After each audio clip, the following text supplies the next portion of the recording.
अस्सलाम वालेकुम, कैसे आप सभी का बिल्कुल खैर आफियत के साथ होंगे। एक बारिश आप लोगों को कल दिखाई थी और एक बारिश आज एक और दिखा रहा हूँ। मुझे थोड़ा डर लग रहा है, बिजली आप लोगों के सामने गड़कती कितनी तेज़। और यार माशाल्लाह कला इतनी दुआओं के बाद बारिश हुई है। मैं बाहर नहीं जाना चाह रहा, डर सा लग रहा है मुझे। इतने दुआओं के बाद माशाल्लाह कला बारिश हुई है ना। इतनी गर्मी पड़ी थी, अभी मौसम थोड़ा अच्छा ही है। देखो ओए ओए होए, मज़ा आ गया यार, इतनी तेज़ हवा चली है ना।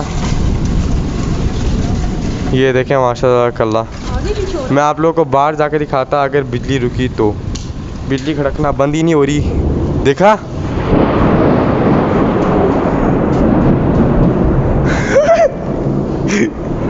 इतनी तेज़ बारिश हो रही है कि गाइस, मेरा छोटा भाई डर के ऊपर भाग के वो देखे, वो डर के भाग